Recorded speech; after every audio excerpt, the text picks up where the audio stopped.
alam niyo po ba na mayroong mga kalsada sa Melbourne, Australia, pinangalan po sa mga lugar sa Pilipinas. Mayroon itong malalim na ambag, alam mo ba, Courage, sa kasaysayan noong World War II. Roll VTR. Bataan, Luzon, at Mindoro. Ilan lang yan sa mga lugar na kilala at may malaking ambag sa kasaysayan sa Pilipinas.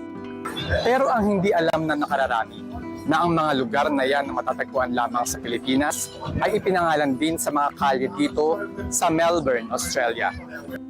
Ang Lalor ay isang suburb dito sa Melbourne na itinayo matapos ang ikalawang digmaang pandaigdig.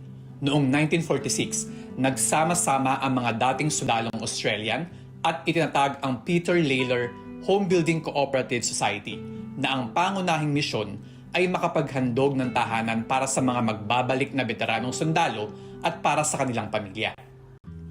Kaya naman, maraming kalye rito ipinangalan sa mahalagang lugar sa madugong labanan noong panahon ng digmaan. Kasama na riyan ang Pilipinas. Isa sa mga lugar na yan ang Bataan Court.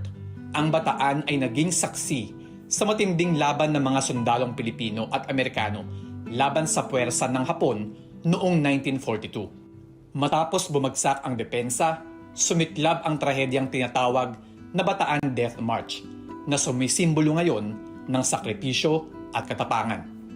Sunod ang kalye ng Luzon Court.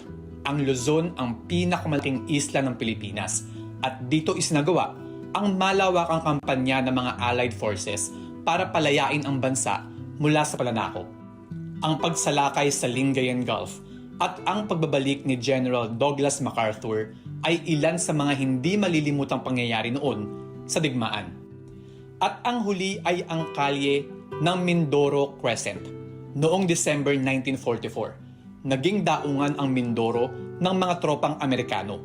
Mula rito, nakapagpatayo sila ng airfield at naging tulay para sa mas malaking laban sa Luzon. Isang makabuluhang hakbang na nagbukas ng daan sa kalayaan ng Pilipinas. Kung tutuusin, hindi lang simpleng pangalan ng kalsada ang makikita natin dito sa Lalor, Melbourne, Australia. Isa itong paalala ng sakripisyo, katapangan, at simbolo ng ugnayan ng Australia at Pilipinas noong panahon ng digmaan.